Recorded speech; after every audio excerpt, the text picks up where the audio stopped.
आज हम लोग बुध का दिन है तो हम लोगों ने कहा था कि चलो थोड़ा एंजॉय करते हैं, कराची यूनिवर्सिटी चलते हैं। तो यहाँ पे हम लोग आ गए थे। यहाँ पे बिल्कुल बारिश, पूरी रात बारिश हो रही थी। सुबह 10 बजे के बाद शुरुआत अब तक चल रही थी।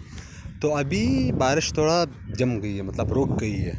तो इसी वजह से हम लोगों ने यहाँ थोड़ा चक्कर लगाया। यहाँ पे मैं, समी और एक हमारा रोमेट है, ये समी है।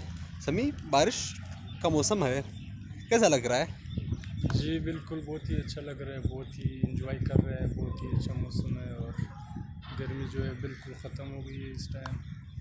और एक बारिश, ऊपर से कराची यूनिवर्सिटी, दरख्त, पौधे और ग्राउंड, फुटबॉल ग्राउंड। तो कुछ नहीं कह सकते इस बारे में, बहुत ही ज़्यादा इंजॉयमेंट है, हाँ? बहुत ही ज़बरदस्त। तो बिल्कुल यहाँ पे नाजरीन, आप लोगों ने देखा था, समी उला मेरे साथ मौजूद था। इसने आप लोगों को तो आगाह कर दिया था।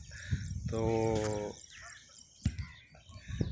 यहाँ पे आज अभी कराची का मतलब बाहर मौसम चल रहा है।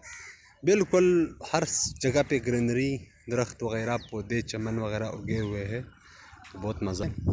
चलो मिलते हैं इंशाल्लाह बाद में दूसरे व्लॉग में, अगर अल्लाह ने चाहा तो। आज के ये दिन हमारा में दूसरा दोस्त है, अब इसको भी दिखा लेते हैं। ये है अब्दुल वारिस, हमारा रूममेट है। जी वारिस भाई, कैसा लग रहा है अभी? बहुत अच्छा लग रहा है, हाँ? कुछ बोलो ना इस बारिश के बारे में, मौसम के बारे में। मैं गूंगा हूँ, मैं बोल नहीं सकता हूँ।